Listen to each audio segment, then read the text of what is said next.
GDM gestational diabetes mellitus যদি প্রেগনেন্সিতে হয়ে যায় তাহলে 5টা মিস্টেক করবেন না, সেক্ষেত্রে আপনার বাচ্চা দুজনের ক্ষতি হতে পারে। আসসালামু আলাইকুম, আমি ডক্টর ইয়াসমিন আক্তার, আমি একজন গাইনোকোলজিস্ট। প্রতিদিন ওপিডি পেশেন্ট দেখার সময় দেখি যে জিডিএম এর পেশেন্ট 5টা মিস্টেক করে।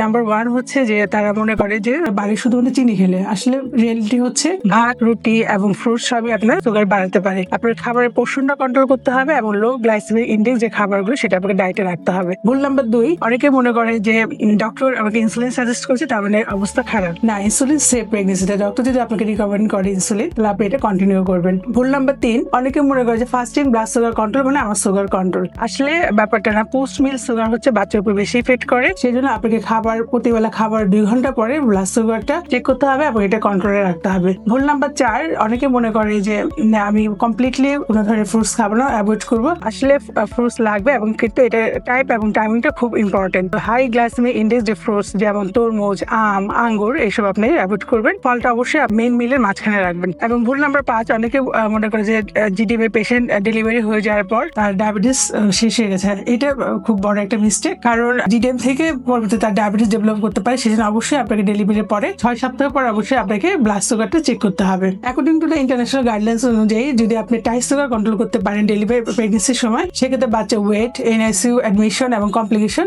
অনেকটা রিডিউস করা যায়। আপনার অথবা আপনার আশেপাশে কোনো গর্ভবতী মহিলা যদি জিডিএম ধরা পড়ে থাকে, সেক্ষেত্রে আপনি আমাকে কমেন্টে গাইড দিতে পারেন। সেক্ষেত্রে আমি আপনাকে সিম্পল ডায়েট প্ল্যান পাঠাবো এবং এটা আপনি সেভ করে রাখবেন। আশা করি এই রিলটা আপনার উপকার আসবে। ধন্যবাদ সকলকে। আসসালামু আলাইকুম।